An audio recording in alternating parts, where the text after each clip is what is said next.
Shalom jemaat sekalian, tidak terasa kita memasuki bulan Juni. Saudara-saudara dan pemerintah DKI telah mengatakan bahwa rumah ibadah diizinkan untuk mengadakan kebaktian konvensional kembali dengan protokol yang ditetapkan oleh pemerintah.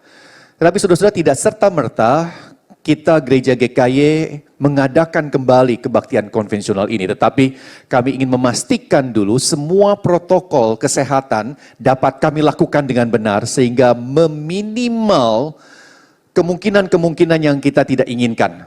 Jadi saudara-saudara, mungkin minggu ini kita masih kebaktian online dan mungkin juga minggu depan. Dan jika ada perkembangan lebih lanjut di mana kebaktian konvensional bisa diadakan, nanti kita akan kabarkan kepada seluruh jemaat melalui pemerhati. Baik saudara-saudara, firman Tuhan akan bertemakan kasih Daud dan Yonatan. Mari kita berdoa. Bapa di surga, pada saat kami berdoa ya Tuhan, memohon kasih karunia daripada Tuhan. Kami yang tidak mampu mengerti, buat kami mengerti firman Tuhan. Kami yang tidak mampu ya Tuhan melakukan firman Tuhan itu, mampukan kami ya Tuhan dengan kuat kuasa Roh Kudus. Karena seringkali ya Tuhan, seringkali kami mendengar dan kami merasa tahu, tetapi kami tidak pernah melakukannya. Kami tidak pernah bertobat ya Tuhan untuk hidup dalam kebenaran firman Tuhan. Pada saat ini ya Tuhan, ya firman Tuhan itu kami dengar sekali lagi. Dan Roh Kudus memberikan kepada kami ya Tuhan pencerahan sekali lagi. Dan ya kami ya Tuhan dimampukan untuk melakukan firman Tuhan. Karena kami mau ya Tuhan. Dan dengan pertolongan Roh Kudus, kami mampu ya Tuhan menjadi pelaku firman Tuhan. Terima kasih Tuhan, dalam nama Yesus Kristus kami berdoa. Amin. Saudara-saudara sekalian, Daud dan Yonatan, ya, dua pribadi yang dikenal dengan persahabatannya yang begitu luar biasa. Saudara-saudara, sejak SMP saya senang sekali memanjat tebing. Saudara-saudara, foto yang di belakang ini bukan foto saya, karena di Bandung tidak ada laut, saudara-saudara. Tetapi saudara, saya ingat sekali pada waktu saya memanjat tebing, maka hal yang mesti dipastikan benar adalah apa, saudara? Simpul tali yang saya pakai untuk memanjat tebing. So, simpul tali ini sangat-sangat krusial. Karena dikala saya salah mengikat, salah menyimpul, maka nyawa menjadi taruhannya. Salah satu bentuk simpul dan simpul mati seperti yang ada dalam gambar. Ini simpul yang sangat kuat, sangat erat, saudara-saudara, dan menjamin keselamatan kita-kita yang memanjat tebing. Saudara-saudara, firman Tuhan mengatakan apa tentang Daud dan Yonatan? Ketika Daud habis berbicara dengan Saul, berpadulah jiwa Yonatan dengan jiwa Daud. Dan Yonatan mengasihi dia seperti jiwanya sendiri. Saudara-saudara, kata berpadulah jiwa Yonatan dengan jiwa Daud. Berpadulah dalam bahasa aslinya, saudara-saudara, mempunyai satu pengertian apa? Terikat. Saudara-saudara, seperti tali yang saya gunakan untuk memanjat tebing, terikat sedemikian kuat. Hubungan persahabatan antara Daud dan Yonatan begitu kuat, saudara-saudara. Saudara-saudara, kata kausar juga mempunyai satu pengertian apa, saudara? Terajut. Menjadi satu kesatuan yang sudah sulit, susah, bahkan tidak mungkin dipisahkan, saudara-saudara. Itulah Daud dan Yonatan, saudara-saudara. Saudara, pertanyaan saya, bagaimana mungkin Daud dan Yonatan itu bisa berpadu jiwanya? Apa penyebabnya? Nah, saudara, kalau saudara perhatikan ayat ini, jelas sekali ketika itu Yonatan mendengarkan apa yang dikatakan Daud kepada Saul tentang pengalaman dia mengalahkan Goliat. Saudara-saudara, salah satu yang diceritakan, saya yakin dan percaya adalah perkataan Daud kepada Goliat. Apa perkataan Daud pada Goliat? Firman Tuhan mengatakan, Daud mengatakan pada Goliat, hari ini juga Tuhan akan menyerahkan engkau ke dalam tanganku. Dikala semua tentara-tentara Israel ketakutan, tetapi Daud punya satu keyakinan, punya satu iman, bahwa hari ini juga Tuhan akan memberikan Goliat dalam tangannya untuk dikalahkan. Saudara-saudara, ketika mendengar hal ini, serta merta Yonatan mengingat juga pengalaman dia yang tertulis di dalam 1 Samuel pasal yang ke-14.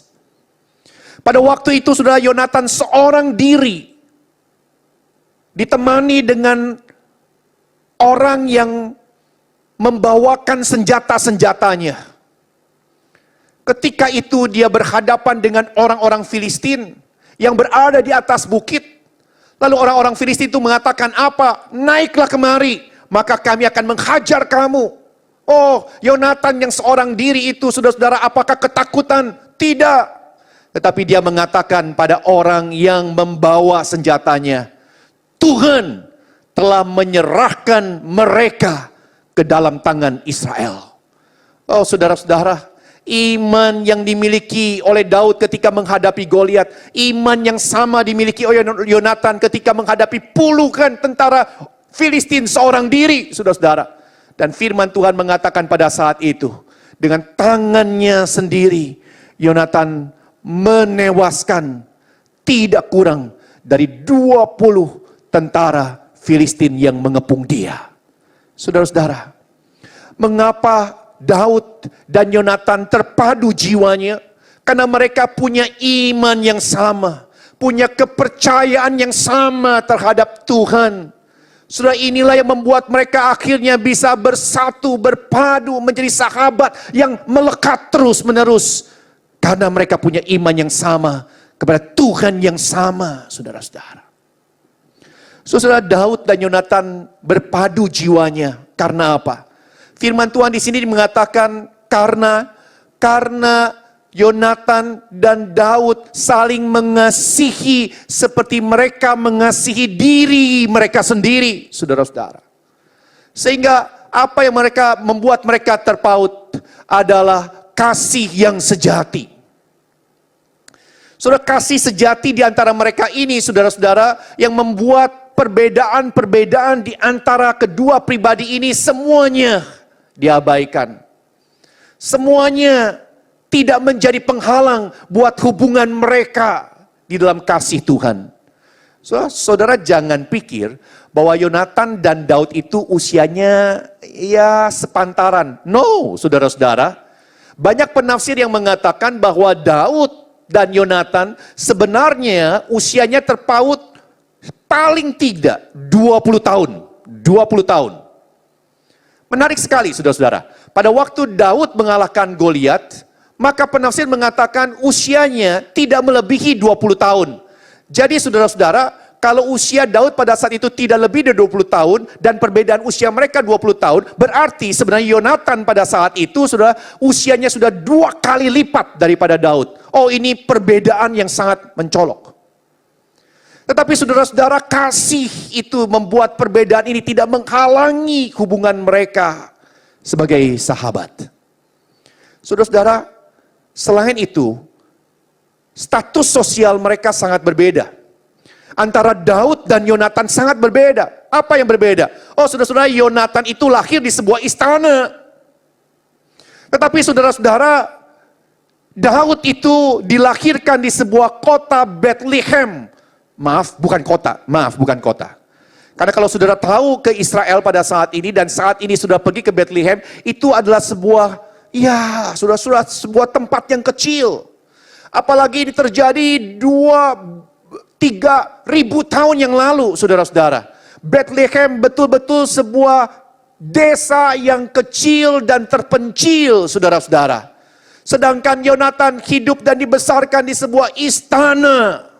Oh, status sosial mereka berbeda. Tapi status sosial ini tidak membuat mereka akhirnya terhalang menjadi sahabat. Karena mereka punya kasih. Saudara, Yonatan adalah pangeran. Yonatan adalah anak sulung. Yonatan adalah orang yang akan mewarisi tahta kerajaan ayahnya. Sedangkan Daud, saudara, dia adalah seorang gembala. Saya tidak tahu berapa jumlah domba yang dimiliki oleh ayahnya.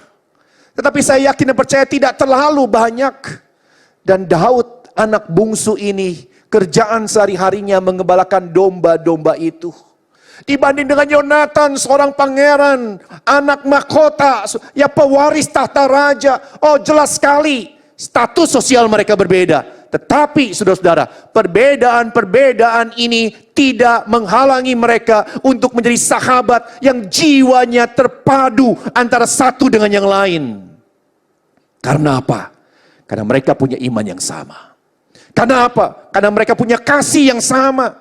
Oh saudara-saudara, mereka itu sama-sama manusia yang beriman kepada Allah. Saya tidak mau membandingkan manusia dengan binatang, tetapi saudara-saudara, yang saya ingin katakan, kalau saja anjing dan kucing itu bisa bersahabat, apalagi manusia yang sama-sama beriman kepada Allah yang benar. Manusia yang hidup dalam kasih berdasarkan imannya pada Allah. Mereka pasti bisa hidup berpaduan. Mereka pasti bisa hidup bersahabatan. Walaupun perbedaan-perbedaan itu sangat mencolok di antara mereka. Saudara-saudara, 1 Yohanes 3 ayat 23 mengatakan, dan inilah perintahnya. Apa perintahnya? Percaya akan nama Yesus Kristus anaknya. Saudara, ini menunjuk pada apa? Menunjuk pada iman yang sama. Kalau kita semua percaya Yesus, kita punya iman yang sama. Lalu yang kedua, dan supaya kita saling mengasihi. Ini menunjuk pada apa? Supaya kita punya kasih yang sejati kepada sesama orang yang seiman. Atau saudara-saudara, Galatia 3 ayat 28 mengatakan, tidak ada orang Yahudi atau orang Yunani, tidak ada hamba atau orang merdeka, karena kamu semua satu di dalam Kristus Yesus. Saudara, gereja adalah persekutuan orang-orang percaya. Gereja adalah orang-orang yang banyak yang dipersatukan karena iman mereka sama pada Yesus. Gereja adalah orang-orang yang dikasihi Tuhan dan harus saling mengasihi satu dengan yang lain.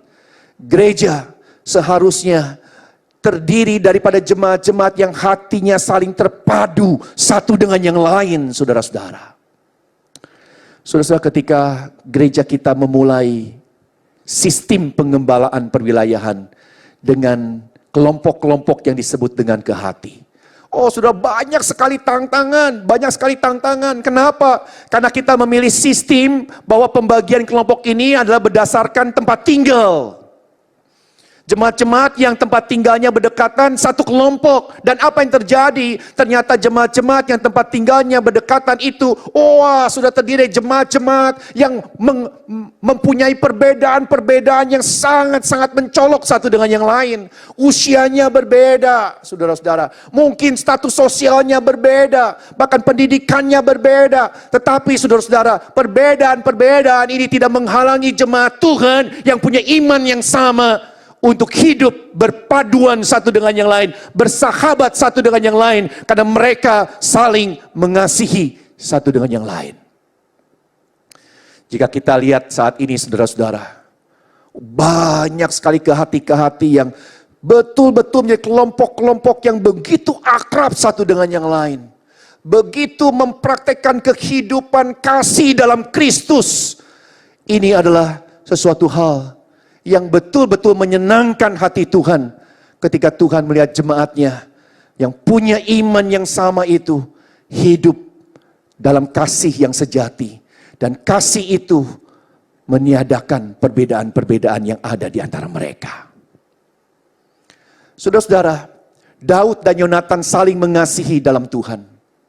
Saudara-saudara, yang saya ingin katakan adalah apa? Ketika kasih itu terjadi pada sekelompok orang, maka mestinya kelompok orang itu mengesampingkan ego di dalam dirinya. Itu yang terjadi antara Daud dan Yonatan.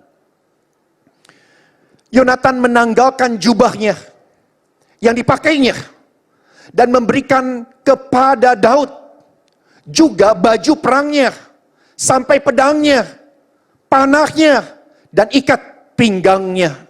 Oh saudara-saudara, kita merasa, ya ini biasa, berikan jubah, berikan baju, berikan alat perang. Oh saudara, tidak. Mengapa? Karena pada zaman itu jubah, saudara, adalah simbol keagungan seseorang. Simbol kehormatan seseorang, saudara-saudara.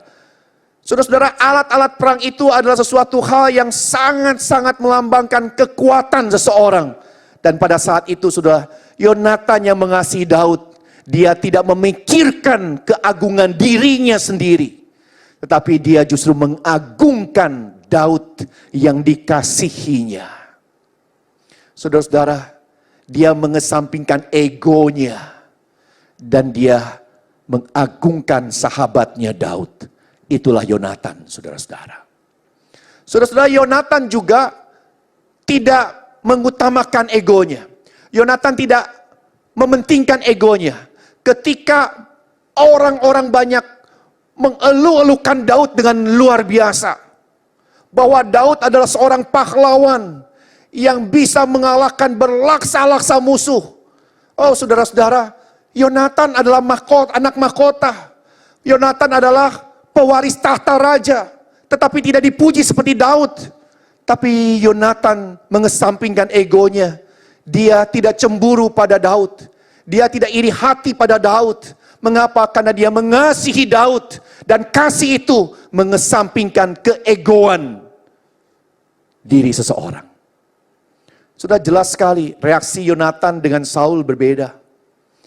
Kalau Yonatan tidak ada iri hati, Yonatan tidak ada sakit hati ketika Daud yang dikasihnya itu dielulukan rakyat. Oh, lain dengan Saul. Saul timbul kebenciannya, iri hatinya. Wah, dia menjadi marah kepada Daud dan ingin membunuh Daud, saudara-saudara. Kenapa? Karena tidak ada kasih dalam diri Saul. Saudara-saudara, kasih itu begitu penting dalam hubungan di antara kita. Karena kalau ada kasih, maka ego itu dikesampingkan. Saudara-saudara, bahkan Yonatan yang adalah putra mahkota, Yonatan yang adalah pewaris tahta raja, bahkan dia rela kehilangan tahta itu. Dan dia rela kalau Daud yang dikasihinya itu mendapatkan tahta itu, saudara-saudara. Saudara, seperti yang dikatakan oleh firman Tuhan, jangan takut, ini perkataan Yonatan pada Daud. Jangan takut, sebab tangan ayahku Saul tidak akan menangkap engkau. Engkau akan menjadi raja atas Israel. Ini Yonatan yang mengatakan. Dan aku, Yonatan, akan menjadi orang kedua di bawahmu. Oh, bayangkan saudara-saudara, kalau Yonatan itu punya keegoan, mana mau dia menyerahkan tahta raja kepada Daud. Tetapi Yonatan mengesampingkan keegoannya. Kenapa? Karena ada kasih. Ini yang saya ingin katakan, dikala ada orang punya kasih, maka orang akan mengesampingkan keegoannya. Tidak mengagungkan diri sendiri, tapi mengagungkan orang yang dikasihinya. Dia tidak iri terhadap orang yang dipuji. Dia bahkan mensyukuri keberhasilan orang yang dikasihinya. Bahkan dia rela, saudara-saudara, memberikan apa yang menjadi haknya kepada orang yang dikasihinya. Saudara, di dunia ini banyak persahabatan yang sebenarnya tidak didasari kasih. Dan dikala itu terjadi, sebenarnya itu bukan persahabatan yang sejati. Contohnya apa? Simple. Ibu-ibu kumpul-kumpul arisan. Wah, mereka sering kumpul-kumpul. Bahkan ada yang sebulan sekali, ada yang 1 bulan 2 kali bahkan. Wah, mereka mengatakan ini sahabat karib. Oh betul saudara-saudara? Betulkah itu? Saya tidak mengatakan ini semua. Tetapi sering kali yang terjadi apa? Kalau ibu-ibu kumpul, mereka justru apa? Bukan menyingkirkan keegoannya, tetapi justru apa? Saudara-saudara, mengumbar keegoannya. Ketika ibu-ibu berkumpul, saudara-saudara, mereka memamerkan perhiasan yang dibelikan suaminya. Mereka memamerkan kesuksesan suaminya. Mereka memamerkan kekayaan diri mereka, saudara-saudara. Mereka mengagungkan diri sendiri. Mereka betul-betul hidup dalam keegoan. Ini bukan sebuah persahabatan. Saudara-saudara, atau contoh yang lain. Ada orang mengatakan, wah saya mah sahabat dengan dia. Oh betul? Kenapa kamu menyebut dirimu sebagai sahabat dia? Oh, karena saya suka dekat dengan dia. Oh, kenapa kamu suka dekat dengan dia? Karena dia memperhatikan saya. Saya suka dekat dengan dia karena dia, suka memberi sesuatu pada saya. Karena dia, mengerti pergumulan saya. Oh, tunggu dulu saudara-saudara. Engkau dekat dengan dia karena engkau merasa keinginanmu terpenuhi. Keegoanmu bisa terpuasi. Itu bukan persahabatan. Karena di dalamnya tidak ada kasih. Tetapi ada keegoan. Saudara-saudara, Daud dan Yonatan adalah sahabat yang berpadu jiwanya. Dan mereka saling mengasihi satu dengan yang lain. Dan kasih ini membuat mereka mengesampingkan ego mereka masing-masing. Sudah banyak sekali gereja yang berpecah pada saat ini. Kenapa gereja berpecah, saudara-saudara? Karena keegoan yang mestinya tidak ada dalam gereja, justru ada dalam gereja. Saudara-saudara, perebutan kekuasaan dalam gereja itu, sudah ada sejak zaman sejarah gereja, saudara-saudara. Pada abad-abad pertengahan, bagaimana saudara orang-orang itu memperebutkan tahta kepemimpinan gereja. Karena pada saat itu, saudara, yang punya kepemimpinan gereja dekat dengan kekuasaan. Ketika dekat dengan kekuasaan, maka juga dekat dengan kekayaan. Maka menjadi perebutan. Mestinya dalam gereja ini tidak terjadi. Bagaimana dengan zaman ini? Ternyata zaman ini pun banyak terjadi perpecahan dalam gereja. Kenapa? Karena ada orang-orang yang tidak bisa hidup dalam kasih, tetapi mengutamakan keegoannya. Banyak gereja berpecah karena uang, saudara-saudara. Hati-hati. Gereja kita, puji Tuhan, selama ini tidak pernah mengalami hal ini. Dan biar Tuhan yang menjauhkan kita daripada hal ini. Tapi kita tetap mesti hati-hati. Jangan kita mengumbar keegoan dalam gereja. Mungkin soal uang tidak menjadi isu yang relevan dengan gereja kita. Tetapi saudara-saudara, bagaimana dengan harga diri? Ada jemaat yang merasa harga dirinya terusik ketika pendapatnya tidak diterima. Ada jemaat yang merasa harga dirinya terusik ketika dia tidak terpilih menjadi panitia. Atau terpilih jadi panitia tapi dia tidak duduk jadi ketua, saudara-saudara. Ada jemaat yang merasa terusik. Kenapa? Karena mungkin, saudara-saudara, dia ketika datang ke gereja, orang-orang tidak menghormati dia dengan bungkuk badan dan lain sebagainya. Saudara-saudara, hati-hati. Ada orang-orang yang merasa harga dirinya terusik. Dan akhirnya apa yang terjadi, saudara-saudara? Terjadi kemarahan di dalam dirinya. Dan akhirnya tidak mendatangkan kemuliaan bagi Tuhan. Tetapi terjadi perpecah belahan di dalam gereja. Kita harus ingat kembali. Kasih di antara jemaat yang punya iman yang sama. Kasih di antara jemaat yang hidup dalam bergereja ini. Mestinya mampu mengesampingkan ego di dalam diri masing-masing. Saudara-saudara, Daud dan Yonatan saling mengasihi. Dan apa yang mereka lakukan selain mengesampingkan ego mereka, mereka saling mendukung dan saling menguatkan. Saudara, pada suatu saat di dalam 1 Samuel 23 ayat 16, apa yang terjadi di sana? Yonatan, saudara-saudara, pergi menemui Daud di Koresa. Kenapa, saudara-saudara? Karena Yonatan menemui Daud karena Daud begitu stres, begitu tertekan, saudara. Mengapa? Karena dia sudah demikian lama dikejar-kejar oleh Saul, mau dibunuh oleh Saul. Pada saat itu, saudara-saudara, Daud berperang dengan orang Filistin karena orang Filistin mau menjarah kota Kafila. Dan akhirnya Daud bisa mengalahkan orang Filistin dan kota Kafila diselamatkan oleh Daud dan pengikutnya.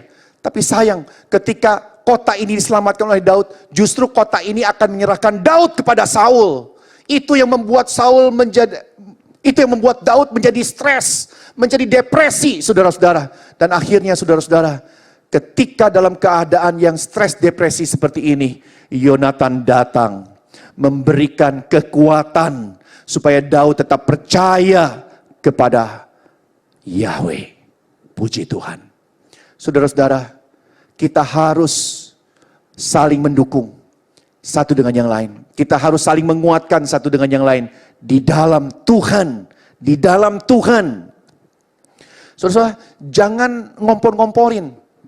Mendukung itu bukan ngompor-ngomporin. Suatu saat ketika pulang dari gereja, saudara-saudara, buru-buru, langsung naik mobil, saudara. Ternyata pada waktu mau keluar, mobilnya terharang oleh mobil lain. Dan ternyata mobilnya itu, saudara-saudara, direm tangan, tidak bisa bergerak, sehingga kita tidak bisa cepat-cepat pulang. Saudara, tapi jemaat ini dengan sabar menunggu. Dan akhirnya yang pemilik mobil itu datang, dan bisa mobil itu pergi duluan, dan akhirnya dia bisa pulang.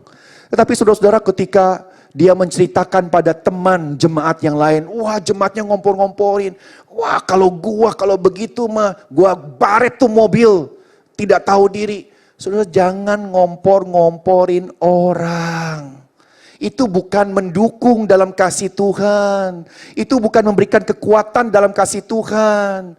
Tetapi kita menjerumuskan orang itu dengan nasihat yang tidak benar adanya. Atau saudara-saudara, jangan kita ini karena mengatakan saya ini mengasihi dia lalu memberikan dukungan yang buta. Ada cinta buta, saudara-saudara, ada dukungan buta. Maksud saya apa dukungan buta? Maksud saya begini, jangan pokoknya apapun yang dia katakan, saya nggak akan peduli itu benar atau salah, pokoknya saya akan dukung 100%. Saudara, ini adalah dukungan buta. Tidak, saudara-saudara. Kalau kita ini ingin menjadi seorang sahabat yang mengasihi dia, maka kita akan beri dukungan selama memang dia itu benar di dalam Tuhan, saudara-saudara. Atau saudara-saudara, jangan berpolitik. Maksudnya apa nih berpolitik? Politik itu gini nih, saya mendukung A atau B, tergantung. Saya diuntungkan oleh A atau B. Nah itu berpolitik, saudara-saudara. Ya. Jadi saudara, kita ini harus hidup dalam kebenaran. Pada suatu saat, ini ilustrasi saja. Sudah dirapatkan bahwa Natal akan diadakan pada tanggal 24 dan tanggal 25. Lalu apa yang terjadi? Dipersiapkan. Tetapi pada pertengahan Agustus, saudara-saudara, ketua panitia akhirnya mengusulkan perubahan tanggal. Jangan 24-25. Dirubah saja sebelumnya, yaitu tanggal 22 kita mengadakan perayaan Natal, saudara-saudara. Saudara-saudara, kenapa? Karena ternyata ketua panitia itu pada pertengahan Agustus mendapatkan tiket promo. Pergi ke luar negeri, Eropa, harganya murah, saudara-saudara. Dan itu hanya bisa dibeli pada tanggal tertentu, yaitu tanggal 23 malam, saudara-saudara. Jadi dia tidak bisa hadir pada perayaan Natal kalau tanggal 24, maka dia minta dirubah tanggal 23. Wah, terjadi perdebatan di antara majelis mau dirubah tanggal atau tidak. Lalu bagaimana sikap kita? Lalu sikap kita mikir, wah, saya sebenarnya juga tidak bisa datang tanggal 24. Saya pengen cepat-cepat pergi keluar kota, pulang kampung. Kalau begitu, saya akan dukung perpindahan tanggal ini. Kenapa? Karena menguntungkan saya. Itu berpolitik, saudara-saudara. Kasih harus saling mendukung. Kasih harus saling menguatkan. Tapi kasih itu bukan ngomporin. Kasih itu bukan memberikan dukungan yang buta. Kasih itu tidak berpolitik, saudara-saudara. Kasih itu harus selalu memberikan dukungan dan kekuatan berdasarkan firman Tuhan. Berdasarkan kebenaran firman Tuhan. Bahkan dikala orang yang kita kasihi itu mulai melenceng dari firman Tuhan, kita harus berani menegurnya. Saudara-saudara, kita harus berani menegurnya. Saudara, di tengah-tengah COVID-19 ini, banyak orang stres, sama seperti Daud stres dikala dikejar-kejar oleh Saul. Banyak orang-orang harus tinggal di rumah untuk menghindari virus COVID ini. Tinggal 1 hari, 2 hari, 1 minggu, 2 minggu, tapi sudah berminggu-minggu. Banyak orang yang stres, saudara-saudara. Saudara, bagaimana gereja bisa memperhatikan 1000 lebih keluarga itu. Tapi puji Tuhan, saudara, gereja bisa memberikan kekuatan pada keluarga-keluarga jemaat ini. Gereja bisa memberikan kekuatan kepada jemaat-jemaat yang begitu banyak dan tersebar di begitu banyak tempat, saudara. Mengapa? Karena ada pemerhati-pemerhati yang mau dipakai oleh Tuhan untuk selalu memberikan kekuatan kepada anggota-anggota ke hatinya. Puji Tuhan. Bahkan saudara-saudara, bukan hanya pemerhati. Akhirnya saudara-saudara kami mengadakan pertemuan-pertemuan ke hati secara online. Dan pada waktu pertemuan-pertemuan ke hati secara online itu terjadi, apa yang terjadi? Oh, sesama anggota saling memberikan dukungan. Sesama anggota memberikan kekuatan satu dengan yang lain. Karena itu saya katakan saudara-saudara, setelah minggu ini saya berkhotbah, maka hari-hari ke depan pemerhati akan mengatur jadwal pertemuan ke hati. Saya harapkan ada 50 kelompok pemerhati yang bisa melakukan pertemuan secara online untuk saling mendukung satu dengan yang lain, saling menguatkan satu dengan yang lain. Karena apa? Karena kita saling mengasihi dalam iman kita pada Tuhan. Saudara, selain saling mendukung, saudara-saudara, apa lagi? Oh, saudara-saudara, kita saling menolong, saling menolong. Saudara-saudara, Daud membuktikan kasihnya pada Yonatan dengan menolong anak Yonatan. Pada waktu itu Yonatan telah meninggal di dalam sebuah peperangan dengan orang Filistin. Dan akhirnya Daud menjadi raja. So, ketika Daud menjadi raja, dia bertanya, apakah ada keturunan Saul yang tersisa? Oh, ada, saudara-saudara, ada. Janganlah takut.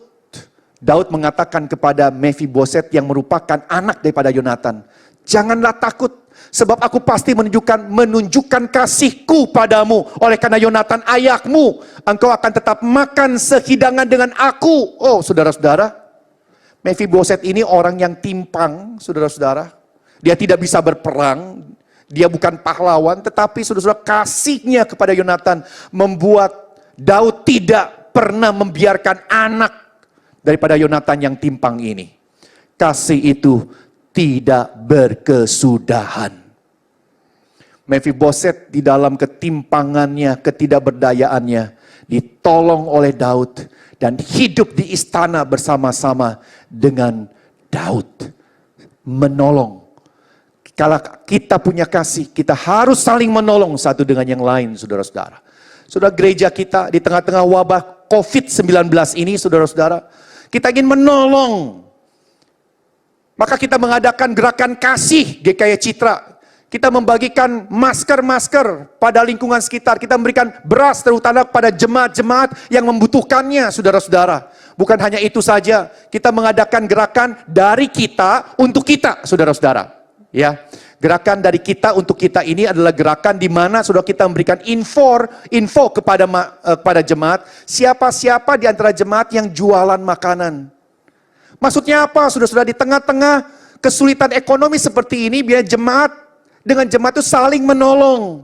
Memang kan kita seringkali, aduh pengen makan sesuatu nih, tapi saya tidak bisa bikin. Daripada kita beli di orang yang kita tidak kenal, mari kita beli di orang yang kita kenal, saudara-saudara. Supaya kita bisa menolong dia.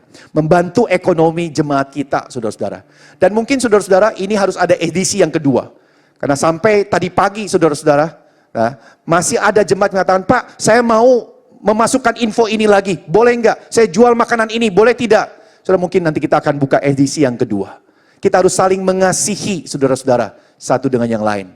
Saudara, mungkin saja nanti tidak terbatas hanya pada makanan, tetapi kita juga memberikan informasi dalam bidang bisnis umum. Di tengah-tengah kelesuan ekonomi seperti ini, saudara, kita mau tahu kita bisnis apa, jemaat itu bisnis apa. Oh, saya bisa berbisnis dengan dia karena memang ini berhubungan dengan bisnis saya. Kita mengadakan bisnis yang saling menguntungkan, kita saling menolong satu dengan yang lain.